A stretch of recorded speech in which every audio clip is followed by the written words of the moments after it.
And welcome to Phil's Gang YouTube channel, the unfolding of the market crash. My name is Phil Grande. Tonight, I decided to do a little something different. I'm only going to use one chart.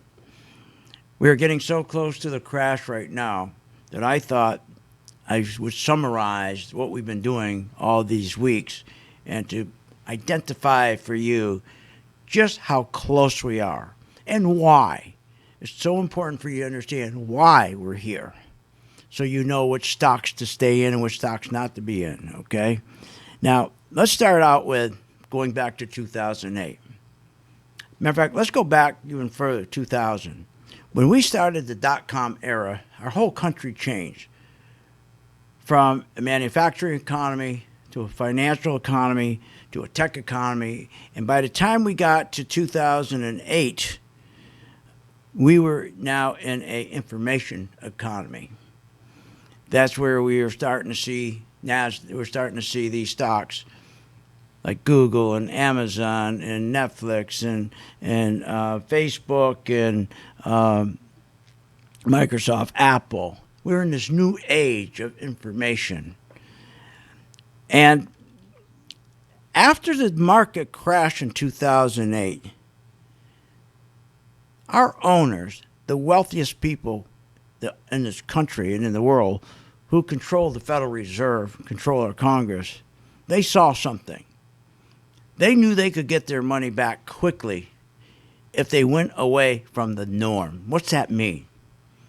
Well, the way you build wealth is you got to build the country.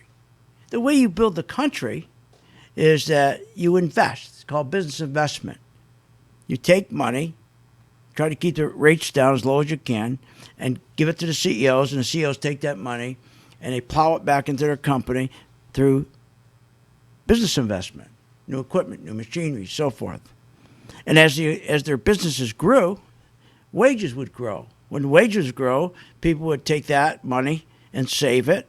Some middle class would start new businesses from saving that money.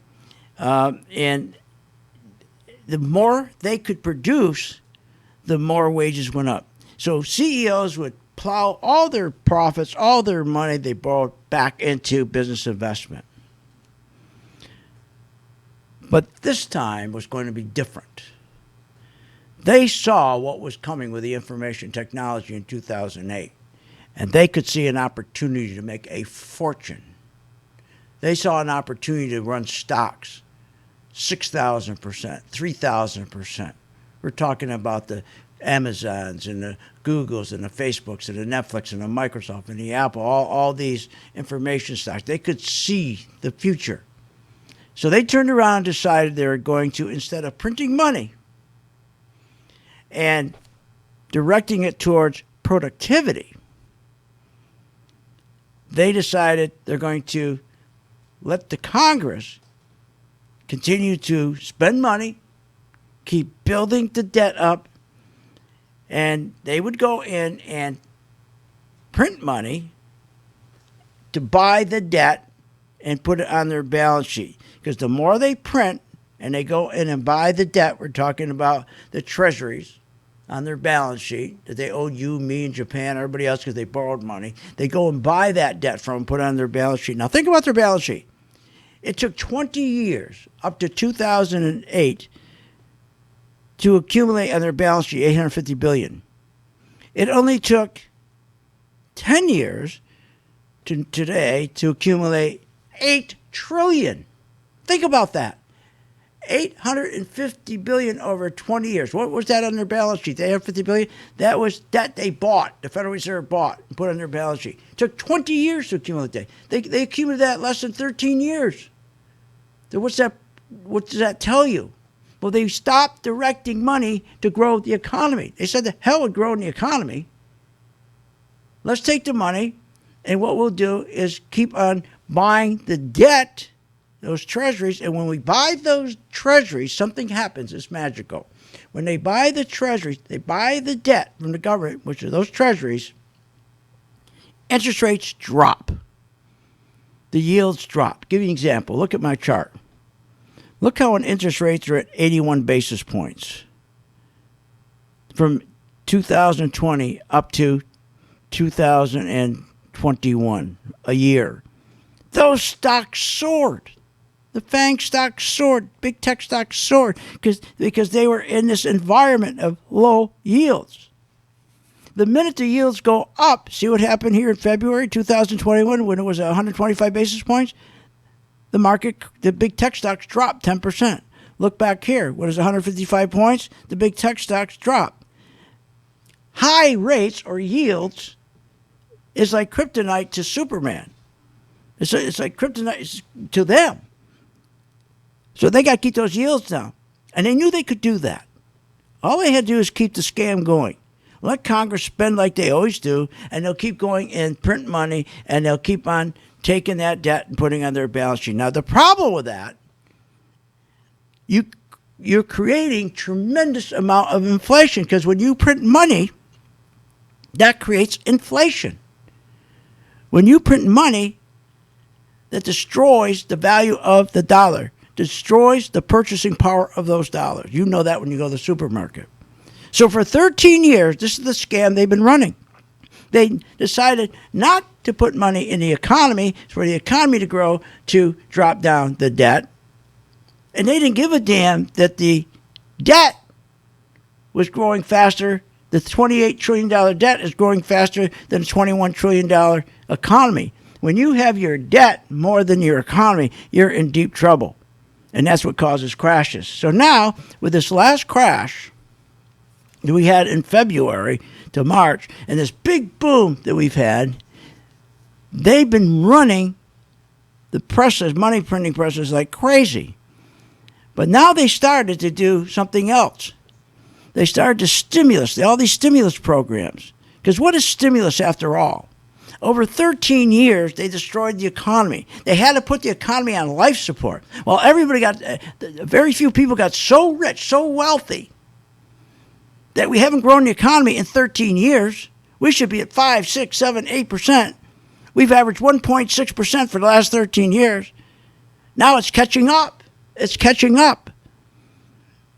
So we're at a point right now that they're fighting to keep these yields going down by purchasing the debt, i.e. treasuries. Well, guess what? While they've been doing that in the past 13 years, not only have we seen Amazon going up and Facebook and all those stocks going up 1,500, 2,000, one went up 3,000%, 6,000%, one of them, but food's going up. Everything's going up. So the average guy on the street, well, everybody was up, but few people were getting so wealthy with this scam of not putting money into the economy, but print money and put it into buying the debt to keep the interest rates down on 10-year Treasury so that the big tech stocks would soar. Now we've hit a wall because the folks on Main Street, when they go to the gas pump and when they go to the supermarket, soon they're going to be saying, you know what? Do I pay a payment on my house, or should I pay a payment on my take the money to gas my car to go to work? Should I pay the payment on my house, or should I have this money to buy food? The inflation is going crazy. So that's why they're lying and saying, oh, inflation is only it's transitory. No, this inflation has been going up since 2008. That's not transitory. What's transitory is their lie that what's transitory is this so-called boom that's been happening in the last month because everybody's opened up their doors, the economy. That's a bunch of crap.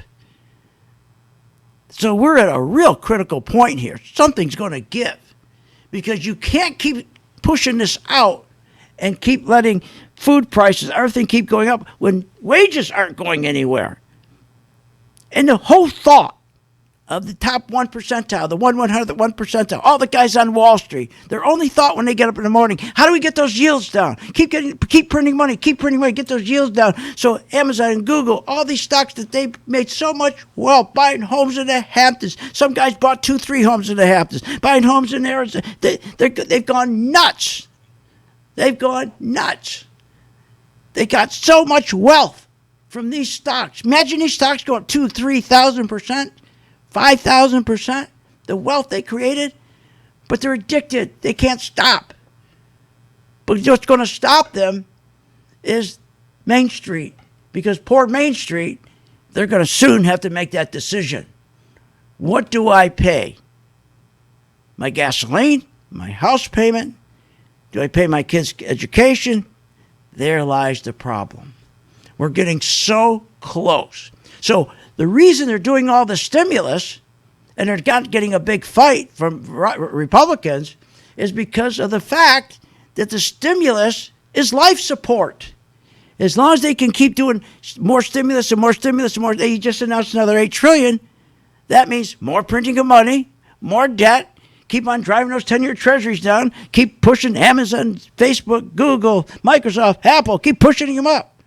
So they love the fact of all this stimulus because it's all debt. But we're getting very close now that the guy on Main Street's screwed. He's really screwed. So I want you to enjoy your Memorial Day weekend.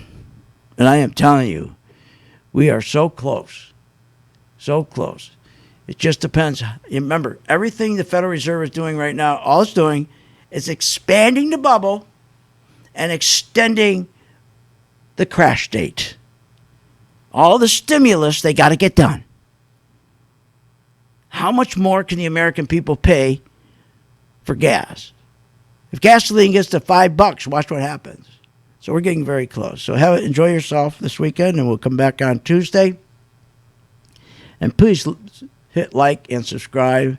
And please do me a favor and listen to my radio show on YouTube channel. Tell your friends about it. And I will see you on the charts. Please join my gang free for 10 days. You've got to learn how to short stocks. So when this market crashes, you'll make more money with the market going down than you ever did with the market going up. I promise you that. Have a great weekend. See you on the charts.